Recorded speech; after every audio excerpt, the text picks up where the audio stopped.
بسم الله الرحمن الرحيم. الحمد لله والصلاة والسلام على سيدنا محمد وعلى آله وأصحابه أجمعين. الحمد لله والصلاة والسلام على سيدنا محمد وعلى آله وأصحابه أجمعين. أما بعد فأعوذ بالله من الشيطان الرجيم. بسم الله الرحمن الرحيم. وربك يخلق ما يشاء ويختار ما كان لهم الخيرة سبحان الله وتعالى عما يشركون. وقال تعالى وما كان لمؤمن ولا مؤمنة إذا قضى الله ورسوله أن يكون لهم الخيرة من أمرهم. وقال النبي صلى الله عليه وسلم من سعادة ابن آدم استخارته الله. صدق الله وصدق رسوله النبي الكريم. اللهم صل على سيدنا مولانا محمد وعلى آل سيدنا مولانا محمد وبارك وسلم. اللهم صل على سيدنا مولانا محمد وعلى آل سيدنا ومولانا محمد وبارك وسلم. میرے قابل احترام بزرگوں عزیز بھائیوں، زندگی میں ہم بہت سارے ایسے کام کر رہے ہوتے ہیں، بہت سارے ایسے فیصلے کر رہے ہوتے ہیں جن کاموں اور فیصلوں کے بارے میں ہمارا ذہن، ہماری سوچ، ہمارا دماغ کسی ایک طرف مائل نہیں ہو رہا ہوتا، بلکہ ہم دو طرفہ ذہن کی طرف، دو طرفہ سوچوں کی طرف جا رہے ہوتے ہیں. ایک سوچ یہ کہہ رہی ہوتی ہے کر لو، اور ایک سوچ یہ کہہ رہی ہوتی نہ کرو. اس کے ہوتے ہوئے ڈر بھی لگ رہا ہوتا ہے کہ اگر ایسا ہو گیا تو کوئی نقصان نہ ہو جائے، اور ہونے کی امید بھی کر رہے ہوتے ہیں کہ ہو جائے تو فائدہ ہو جائے گا. تو جب اس طرح کے معاملات ہوں کہ ایک طرف فیصلہ کرنا مشکل ہو رہا ہو، یا کوئی بڑا فیصلہ کرنا ہو، یا کوئی بڑا اہم کام انجام دینا ہو، یا کوئی بھی کام کرنا ہو، تو شریعت ہمیں اس بارے میں پوری رہنمائی کرتی ہے. شریعت نے اس بارے میں ہماری پوری طرح رہنمائی فرمائی ہے. چنانچہ جناب نبی کریم صلی اللہ علیہ وسلم کا ارشاد ہے، مسند احمد میں روایت ہے، حضرت ابو سعید خدری رضی اللہ عنہ روایت فرماتے ہیں کہ آپ صلی اللہ علیہ وسلم نے ارشاد فرمایا من سعادت ابن آدم کے لیے یہ سعادت ہے. ابن آدم یعنی انسان کے لیے، انسانوں کے لیے یہ سعادت مندی کی بات ہے، سمجھداری کی بات ہے، عقل مندی کی بات ہے. استخارتہ اللہ، کہ وہ اللہ تعالیٰ سے خیر طلب کیا کریں، خیر مانگا کریں. یہ انسانوں کے لیے سعادت مندی کی بات ہے. جیسے ایک سمجھدار انسان اور سمجھدار اولاد کے لیے یہ سعادت مندی کی بات ہے کہ وہ اپنے معاملات کو اپنے بڑوں سے پوچھ کر کیا کریں. بیٹا وہی سمجھدار اور سعادت مند کہلاتا ہے جو ہر بات اپنے ابا سے پوچھا کرتا ہے کہ ابا میں یہ کام کر لوں. وہ کہتے ہیں کر لو تو کر لیتا ہے، اور وہ کہتے ہیں نہ کرو تو رک جاتا ہے. تو کہتے ہیں یہ بچہ بڑا سعادت مند ہے کہ اپنے اماں ابا کے پوچھے بغیر کچھ نہیں کرتا. اسی طرح بندے کی سعادت یہ ہے کہ وہ اپنے اللہ سے پوچھے بغیر، مشورہ کیے بغیر، استخارہ کیے بغیر بھی کوئی کام نہیں کرتا.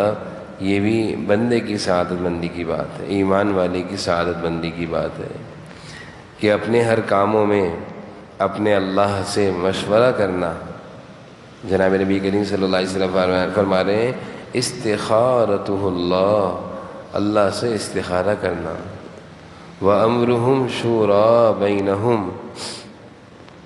قرآن کریم کی آیت ہے وَشَاوِرْهُمْ فِي الْأَمْرِ، مشورہ کرو، اپنے اہم معاملات میں مشورہ کیا کرو، اللہ تعالیٰ سے استخارہ کیا کرو، مشورہ کیا کرو، آپس میں مشورہ کیا کرو، اپنے سمجھدار لوگوں سے، عقل مند لوگوں سے مشورہ کیا کرو۔ یہ قرآن و حدیث کا حکم ہے،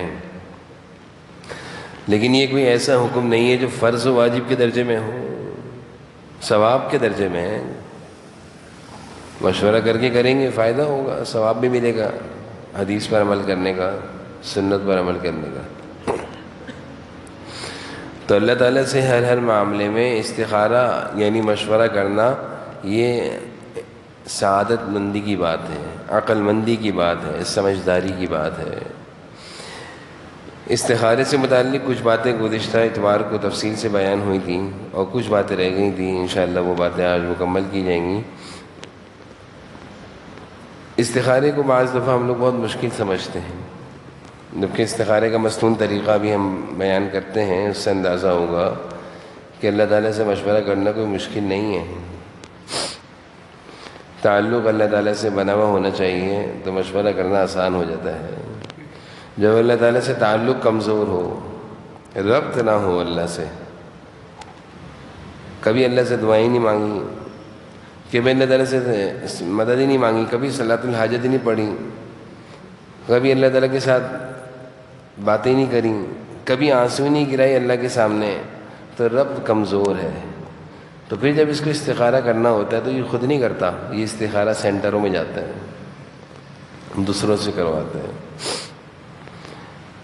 اور اگر اللہ تعالیٰ سے رابطہ ہوتا ہے، تھوڑا بہت تعلق ہوتا ہے، دعاؤں کے ذریعے، نمازوں کے ذریعے اللہ تعالیٰ سے مانگنا، اپنی ضرورتوں کا اظہار کرنا اللہ کے سامنے، تو استخارہ اس کے لیے آسان ہے، مشکل نہیں ہے۔ تو ہم نے استخارہ کو مشکل بنا دیا، جناب نبی کریم صلی اللہ علیہ وسلم نے استخارے کو بہت آسان کر دیا ہے۔ آپ نے تو بہت آسان فرمایا ہے، اتنا مختصر اور آسان طریقہ ہے، حدیث کے الفاظ ہیں، جناب نبی کریم صلی اللہ علیہ وسلم ارشاد فرما رہے ہیں۔ حضرت جابر بن عبداللہ رضی اللہ عنہ کی روایت ہے کہ رسول اللہ صلی اللہ علیہ وسلم کا ارشاد ہے، صحیح بخاری شریف کی روایت ہے، وہ فرماتے ہیں کہ رسول اللہ صلی اللہ علیہ وسلم ہمیں تمام کاموں میں استخارہ کرنا اس طرح سکھاتے جیسے آپ ہمیں قرآن مجید کی صورتیں سکھاتے تھے۔ حضرت جابر فرماتے ہیں کہ رسول اللہ صلی اللہ علیہ وسلم تمام کاموں میں ہمیں استخارہ ایسے سکھاتے ہیں، ایسی تعلیم دیتے ہیں جیسے قرآن کریم کی صورتوں کی تعلیم دی جاتی ہے کہ ہر ایک کو یہ صورت آنی چاہیے، ہر ایک کو قرآن آنا چاہیے، اسی طرح ہر ایک کو استخارہ کی دعا بھی آنی چاہیے، استخارے کا طریقہ بھی آنا چاہیے۔ تو ایک تو اس روایت سے معلوم چل رہا ہے کہ آپ صلی اللہ علیہ وسلم سبھی کو سکھاتے تھے، یہ نہیں تھا کہ تم نہیں کرو تو کسی اور سے کروا لو۔ اور آپ صلی اللہ علیہ وسلم فرماتے تھے، یہ بھی اسی روایت کے الفاظ ہیں، کہ جب تم میں سے کسی کے کوئی کام کرنے کا ارادہ ہو، جب تم میں سے کسی کا کوئی کام کرنے کا ارادہ ہو، کوئی فیصلہ کرنا ہو، تو فرضوں کے علاوہ یعنی نفل 2 رکعت نماز پڑھو۔ استخارے کا طریقہ بیان ہو رہا ہے، 2 رکعت نفل پڑھو اور اس کے بعد دعا مانگو، دعا سکھا دی استخارے کی دعا، یہ تو بڑی مشہور دعا ہے۔ دعا کیا ہے؟ اللہ تعالیٰ سے کہو اللہم انی استخیرک بعلمک واستقدرک بقدرتک واسألک من فضلک العظیم فإنک تقدر ولا اقدر وتعلم ولا اعلم وانت علام الغیوب اللہم ان کنت تعلم ان هذا الامر خیر لی فی دینی ومعاشی وعاقبت امری وفی عاجل امری وآجلہ فاقدره لی وإن كنت تعلم أن هذا الأمر شر لي في ديني ومعاشي وعاقبة أمري وفي عاجل أمري وآجله فاصرف عني واصرفني عنه واقدر لي الخير حيث كان ثم ردني به۔ اے اللہ، ترجمہ اس کا یہ ہے، میں آپ کے علم کے ذریعے آپ سے خیر طلب کرتا ہوں اور آپ کی قدرت کے صدقے سے قدرت طلب کرتا ہوں اور آپ سے آپ کا عظیم فضل مانگتا ہوں، کیونکہ آپ قادر ہیں، میں قادر نہیں ہوں، آپ کو علم ہے، مجھے علم نہیں ہے، آپ غیب کی باتوں کو جاننے والے ہیں۔ اے اللہ، اگر آپ جانتے ہیں کہ یہ کام یہ صورت جو میں کرنا چاہ رہا ہوں میرے دینی، میری زندگی، میرے کاموں کے انجام کے اعتبار سے اور فوری اور بعد میں نتائج کے اعتبار سے میرے لیے بہتر ہے تو کرا دیں، مقدر فرما دیں۔ اور اے اللہ، اگر آپ جانتے ہیں کہ یہ کام میرے دینی زندگی اور دنیاوی امور سے اور آگے کے نتائج کے لحاظ سے میرے حق میں برا ہے تو مجھ سے دور کر دیجئے، مجھے ہٹا دیجئے، مجھے بچا لیجئے، اور جو میرے لیے بہتر ہو میرے لیے مقدر کر دیجئے، مجھے اس پر راضی کر دیجئے۔ یہ دعا کا ترجمہ ہے۔ دعا یاد ہو عربی الفاظ میں بہت اچھی بات ہے، نہیں یاد ہے اردو ترجمہ پڑھ لیں۔ کتنا آسان استخارہ آپ صلی اللہ علیہ وسلم طریقہ سکھا رہے ہیں کہ جب تمہیں اپنے کاموں میں کوئی فیصلہ کرنا ہو، کوئی کام کرنا ہو تو بس 2 رکعت نفل پڑھو، اس کے بعد یہ دعا کرو، استخارہ ہو گیا، استخارہ ہو گیا۔ ہم لوگوں نے استخارے کو مشکل بنا دیا ہے، اس لیے اتنا اہم کام ہم سے چھوٹ گیا ہے۔ یہ اتنا آسان کام تھا اور اتنا اہم کام تھا، لیکن ہم نے اس کو مشکل بنایا، اس آسان کام کو چھوڑ کر ہم اس کام سے محروم ہیں، جبکہ جناب نبی کریم صلی اللہ علیہ وسلم کی یہ مستقل سنت ہے۔ آپ صلی اللہ علیہ وسلم، حضرت جابر فرماتے ہیں کہ ہمیں ایسے اس کی تعلیم دیتے جیسے قرآن کی صورتیں یاد کرائی جاتی ہیں، اور ہمیں کہا کرتے کہ جب تم میں سے کسی بھی کوئی کام کرنا چاہے تو بس 2 رکعت نفل پڑھے، اللہ سے دعا مانگے، وہ کام کر لے۔ مستدرک حاکم میں سیدنا حضرت ابو ایوب انصاری رضی اللہ عنہ کی روایت ہے کہ رسول اللہ صلی اللہ علیہ وسلم نے فرمایا کہ جب کسی خاتون سے منگنی کرنے کا ارادہ ہو، شادی کا ارادہ ہو، معلوم چلا کہ آپ صلی اللہ علیہ وسلم شادی جیسے کے معاملے میں اہم معاملہ ہے، اس لیے فرما رہے ہیں کہ جب تم میں سے کسی کا شادی کرنے کا ارادہ ہو تو فی الحال لوگوں سے ذکر نہ کرو، ایک دم لوگوں سے بیان نہ کرو میں وہاں رشتہ کرنا چاہتا ہوں، بلکہ پہلے وضو کرو، اچھی طرح وضو کرو، پھر نفل نماز پڑھو اور اللہ کی حمد و ثنا پڑھو اور یہ دعا پڑھو، یہ دعا پڑھو استخارے کی، پھر اللہ تعالیٰ پھر لوگوں کے سامنے بیان کر دو۔ یعنی اس روایت سے معلوم چل رہا ہے کسی بھی کام کا ارادہ ہو تو ایک دم لوگوں میں بیان نہ کرو کہ میں یہ کام کرنا چاہ رہا ہوں، میں وہاں جانا چاہ رہا ہوں، میں دکان کھولنا چاہ رہا ہوں، میں کاروبار کرنا چاہ رہا ہوں، میں فلاں جگہ بچے کی شادی کرنا چاہ رہا ہوں۔ نہیں، سب سے پہلے اللہ سے بیان کرو، پہلے اللہ کے سامنے رکھو کہ اللہ میں اس طرح یہ کام چاہ رہا ہوں۔ پھر اس کام میں جب اللہ تعالیٰ کی طرف سے خیر دل میں آ جائے کہ ہاں دل مطمئن ہو رہا ہے، اس کام کی طرف مائل ہو رہا ہے، تو اب لوگوں میں بیان کر دو، اب لوگوں میں بیان کر دو۔ ہمارے ہاں یہ ہوتا ہے، نہ استخارہ کیا، نہ سمجھدار لوگوں سے مشورہ کیا، اور نہ ہی اس کام کی بہتری کو جانا، بلکہ ایسے لوگوں میں بیان کرتے ہیں میں یہ کام کرنا چاہتا ہوں۔ میں نے گزشتہ اتوار کو بھی یہ بات عرض کی تھی کہ پہلے 3 چیزیں ضروری ہیں، کسی بھی کام کو کرنے کے لیے 3 چیزیں ضروری ہیں۔ سب سے پہلے یہ ہے کہ پہلے ہم خود تو غور و فکر کریں کہ جو کام ہم کرنا چاہتے ہیں یہ صحیح بھی ہے غلط ہے۔ اتنی عقل تو اللہ تعالیٰ نے ہمیں بھی دی ہے، پہلے یہ تو فیصلہ کریں کہ یہ کام صحیح بھی ہے غلط ہے۔ جب ہم نے خود فیصلہ کر لیا کہ یہ کام صحیح ہے، اب اس کے بعد دوسری چیز ہے استخارہ کریں، اور پھر اس کے بعد تیسری چیز ہے سمجھدار لوگوں سے، ذی شعور اور عقل مند لوگوں سے، بزرگوں سے، بڑوں سے مشورہ کریں۔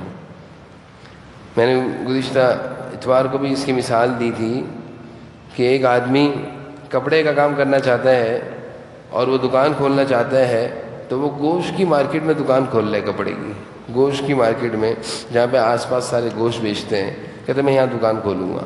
تو یہ ایک ایسی بات ہے جو عقل و شعور سے بھی غلط ہے، سمجھداری کی بات نہیں ہے، سمجھداری کے خلاف خود کام کر رہا ہے، بعد میں کہے گا میں نے تو استخارہ کیا تھا۔ اللہ نے عقل و شعور دیا ہے، پہلے خود سوچو کہ جو میں کام کرنے چاہ رہا ہوں یہ صحیح بھی ہے غلط ہے۔ نقصان والا کام کرنے چلے اور استخارہ کر رہے ہیں۔ ایک چیز ایسی ہے کہ سارا معاشرہ کہہ رہا ہے آپ غلط کر رہے ہو اور ہم استخارہ کر رہے ہیں۔ تو پہلی چیز، سب سے بنیادی چیز یہ ہے کہ جو کام ہم کرنے جا رہے ہیں پہلے یہ تو سوچیں کہ مختلف پہلو سے اس کا جائزہ نہیں کہ یہ کام صحیح ہے یا نہیں ہے۔ اس کام پہ اکثر لوگوں کو نقصان ہوا ہے، ہم بھی وہی کام کر رہے ہیں۔ ہمارا معاشرہ تو ایسا ہی ہے، عقل مندی بھی کم ہوتی جا رہی ہے، دینی سمجھ کے نہ ہونے کی وجہ سے بے وقوفانہ فیصلے اب بہت لوگ کرتے ہیں، غلط فیصلے بہت کرتے ہیں۔ ایک جگہ دکان کھولی، کھولنے سے پہلے کسی نے مشورہ نہیں کیا، اس جگہ پر 10 لوگوں نے اسی چیز کی دکان کھولی، 10 لوگ ناکام ہو کر گئے، یہ 11واں ہے، یہ بھی ناکام ہونے کے لیے آیا ہے، لیکن اس نے اپنے سے پہلے کسی سے مشورہ نہیں کیا۔ اگر یہ اپنے سے پہلے کسی نے مشورہ کرتا، لوگوں سے پوچھتا، تو پھر یہ نقصان سے بچ جاتا۔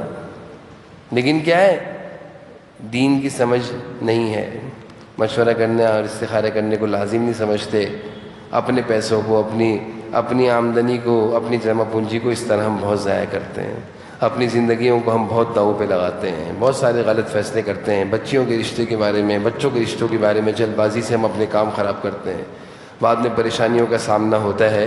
یہ سب کچھ کیوں ہے؟ غلط طریقہ۔ کسی بھی کام کو کرنے کا جو شرعی طریقہ ہے، ایک عقل مندی کا طریقہ ہے کہ سب سے پہلے یہ سوچیں کہ یہ جگہ صحیح بھی ہے، میں جہاں اپنی بچی کا رشتہ دے رہا ہوں، یا میں اپنے بچے کے لیے جہاں رشتہ مانگ رہا ہوں اپنی بیٹی کے لیے، یہ لوگ کیسے ہیں، یہ لوگ کیسے ہیں، خاندان کیسا ہے، گھرانہ کیسا ہے، رہن سہن کیسا ہے، یہ تو خود فیصلہ کریں گے۔ یہ استخارے میں تھوڑی آئے گا آسمان سے لکھ کر، یہ تو خود فیصلہ کرنا ہے۔ اس کے بعد جب ہم نے ساری معلومات لی کہ ہر لحاظ سے یہ لوگ بہتر ہیں، آس پاس بھی پوچھ لیا، خاندان بھی جانچ پڑتال کر لی، اب دوسری چیز ہے اللہ سے مانگو، دوسرے نمبر۔ اس کے بعد تیسرے نمبر پر اپنے خاندان، سمجھدار، بزرگ، عقل مند، دانش مند، نیک لوگوں سے مشورہ کریں، نیک لوگوں سے مشورہ کریں۔ تو 3 چیزیں ضروری ہیں، ڈائریکٹ استخارہ نہیں کرنا، ایک دم سے استخارہ نہیں کرنا۔ پھر ایک چیز آتی ہے کہ استخارہ کتنی مرتبہ کریں۔ ایک روایت میں جناب نبی کریم صلی اللہ علیہ وسلم نے ارشاد فرمایا کہ اے انس، جب تم کسی کام کے کرنے کا ارادہ کرو تو 7 مرتبہ اپنے پروردگار سے استخارہ کر لیا کرو۔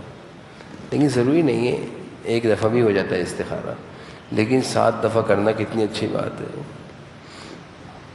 میں نے پہلے بھی عرض کیا تھا کہ جلد بازی کسی بھی کام میں اچھی نہیں ہوتی کہ بس آج ہی فیصلہ کرنا ہے، کوئی بڑا کام ہو اس میں جلد بازی ہرگز نہیں، کیونکہ جلد بازی جب کریں گے نقصان اٹھائیں گے۔ تو کتنا اچھا ہو کہ کوئی بھی کام کرنا ہو، ہمارے پاس 8-10 دن کا ٹائم ہو، 10 دن 15 دن کا ٹائم ہو، ہم 5-6-7 دن تک استخارہ کریں۔ تو حضرت انس رضی اللہ عنہ فرماتے ہیں کہ جناب نبی کریم صلی اللہ علیہ وسلم نے مجھ سے فرمایا کہ اے انس، جب تم کسی کام کا ارادہ کرو تو 7 مرتبہ اپنے اللہ سے استخارہ کر لیا کرو، 7 دفعہ۔ خوش نصیب مسلمان ہیں جن کا کوئی کام بغیر استخارے کے نہیں ہوتا۔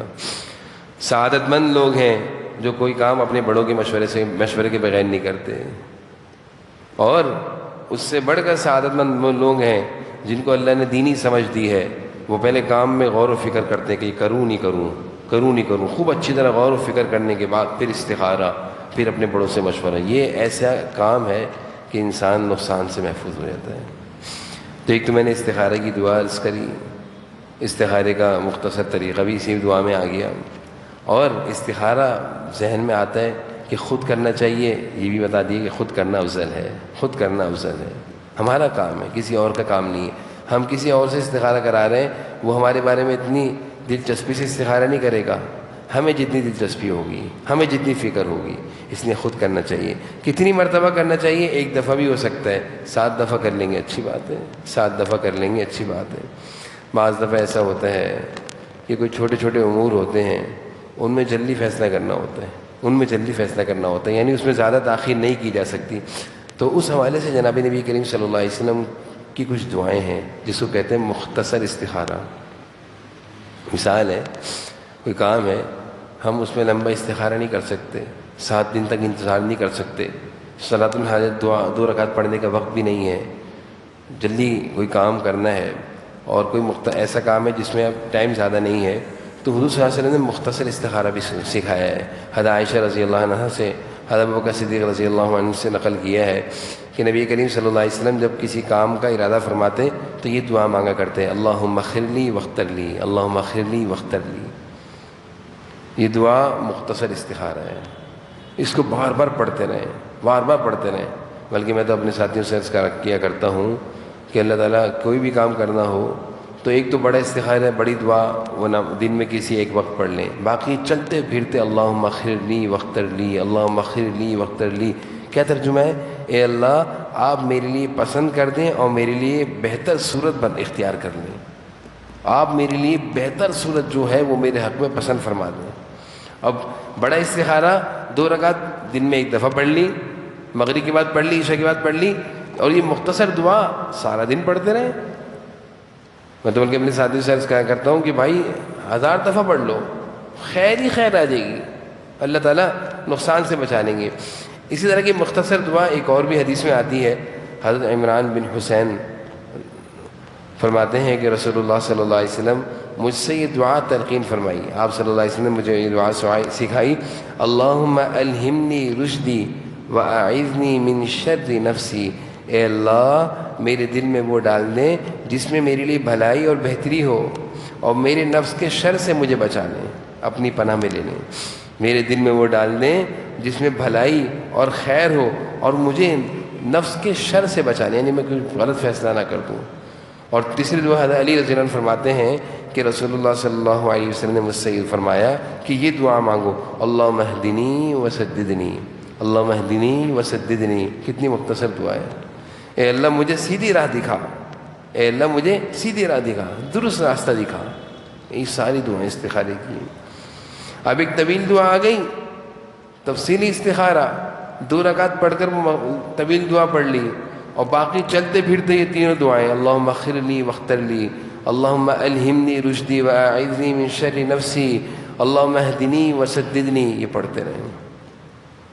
تو یہ سعادت مندی کی بات ہے، من سعادت ابن آدم، ابن آدم کی سعادت مندی کی بات ہے کہ وہ اپنے ہر کام میں اللہ تعالیٰ سے خیر مانگتا رہتا ہے، مانگتا رہتا ہے، مانگتا رہتا ہے، چلتے پھرتے۔ کتنی مرتبہ ایسا ہوتا ہے انسان پریشان ہوتا ہے کہ میں کیا فیصلہ کروں، میرا ذہن ایک طرف نہیں رک رہا، میری رائے ایک طرف نہیں رک رہی، میں فیصلہ کرنا چاہتا ہوں لیکن مجھ سے ہو نہیں رہا۔ بعض لوگوں کے اندر سے فیصلہ کرنے کی صلاحیتیں ختم ہو جاتی ہیں، وہ کوئی فیصلہ نہیں کر پاتے، وہ ہر وقت ذہنی لحاظ سے ایک طرف نہیں ٹھہر پاتے، پریشان سے رہتے ہیں۔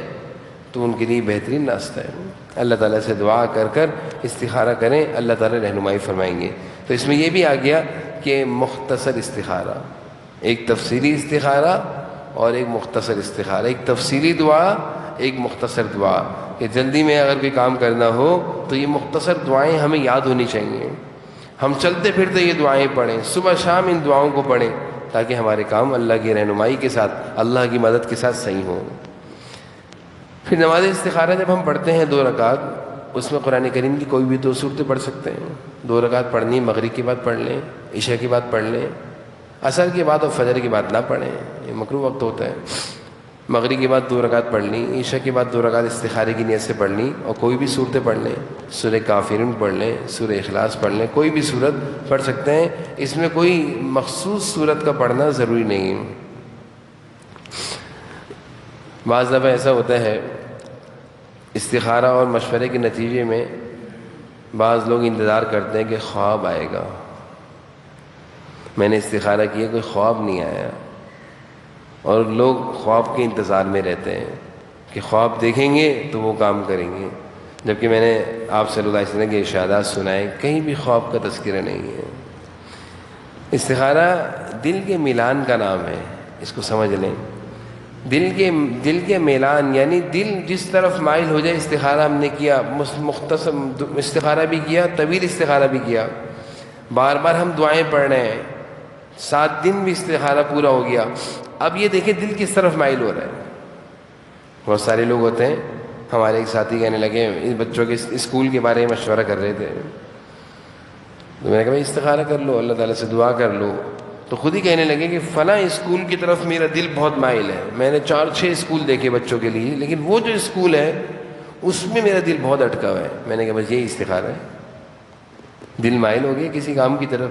اب اس کے لیے خواب کا آنا ضروری نہیں ہے، اس کے لیے کسی اور سے استخارہ کرانا ضروری بھی نہیں ہے، اس کے لیے خود ہی استخارے کی دعا پڑھی، اب دل ایک طرف مائل ہو گیا کہ بھئی یہ کام تمہارے لیے، بس یہی استخارے کا جواب ہے، یہی استخارے کا جواب ہے کہ جس طرف دل مائل ہو جائے وہی بہترین ہے۔ پھر اس میں اس بات کا بھی خیال رہے، ہمیشہ یہ بات ذہن نشین رہنی چاہیے کہ دنیا جو ہے، دنیا یہ خیر اور شر کا مجموعہ ہے، یہاں پہ اچھائیاں بھی ہیں، برائیاں بھی ہیں، یہاں پہ بھلائیاں بھی ہیں، برائیاں بھی ہیں۔ ساری بھلائیاں اور خیروں کی جگہ اچھائیوں کی جگہ، فائدے کی جگہ، نفع کی جگہ وہ تو جنت ہے، اور ساری برائیوں، پریشانیوں، مصیبتوں کی جگہ وہ جہنم ہے۔ دونوں چیزوں کا مجموعہ، خیر اور شر، وہ جنت دنیا ہے، وہ دنیا ہے۔ خیر اور شر دونوں چیزوں کا مجموعہ وہ دنیا ہے۔ لہذا استخارے کے بعد جو صورت بھی اختیار کی جائے اس میں خیر غالب ہوگی، اس میں خیر غالب ہوگی۔ لیکن بعض دفعہ ایسا ہوتا ہے، بعض دفعہ ایسا بھی ہوتا ہے، دو کام کی طرف ہمارا مائل تھا، دونوں کام اچھے تھے، لیکن ایک کام ہمارے لیے 100% اچھا تھا، ایک کام 80% اچھا تھا، تو جو 100% اچھا ہوگا استخارے سے اس کام کی طرف میلان ہو جائے گا۔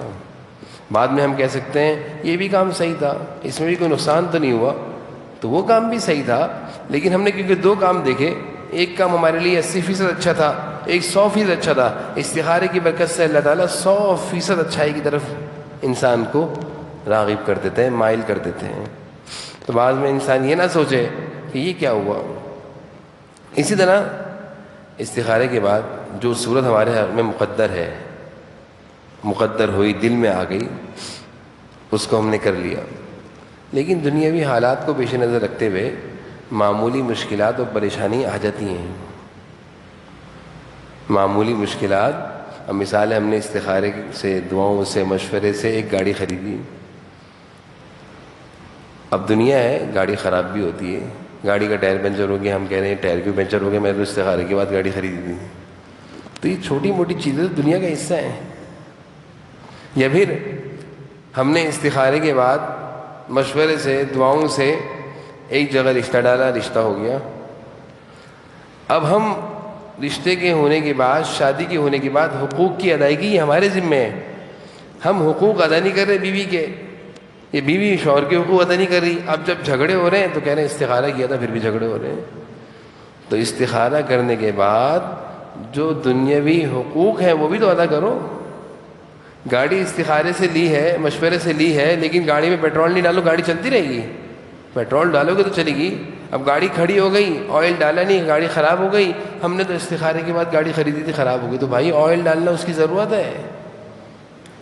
ہم نے اپنی بچی کا رشتہ یہاں پہ استخارے سے کیا تھا، جھگڑے ہو رہے ہیں، تو بھائی استخارہ اپنی جگہ صحیح تھا، لیکن زندگی گزارنے کے جو حقوق ہیں، جو طریقے ہیں، وہ بھی تو پورے کرو۔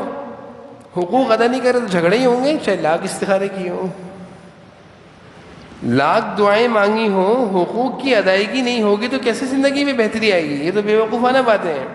تو بعض دفعہ انسان اس طرح کے اعتراضات کر جاتا ہے دین پر، کہ میں نے تو یہ رشتہ کیا تھا اس لیے کہ استخارہ کر کے کیا تھا، لیکن اب تو میں دیکھ رہا ہوں پریشانیاں آ رہی ہیں، تو پریشانیوں کے اسباب پر غور کرنا چاہیے۔ استخارہ اپنی جگہ درست تھا، استخارہ اپنی جگہ درست تھا، پریشانیوں کے اسباب اور پریشانیاں ہماری وجہ سے آئی ہیں۔ اگر ہم اس چیز کو صحیح استعمال کر رہے ہوتے جو طریقہ کار ہے تو یہ پریشانیاں نہیں آتی ہیں۔ تو یہ نسبت کرنا کہ ہم نے تو مشورہ بھی کیا تھا، ہم نے تو استخارہ بھی کیا تھا، یہ سارے کام اچھے ہیں، یہ سارے کام مسنون ہیں، یہ شریعت کا حکم ہے، یہ سنت ہے، یہ عمل ثواب باعث ثواب ہے، لیکن یہ سارے کاموں کے بعد بھی اپنی زندگی کو صحیح راستے پر گزارنا۔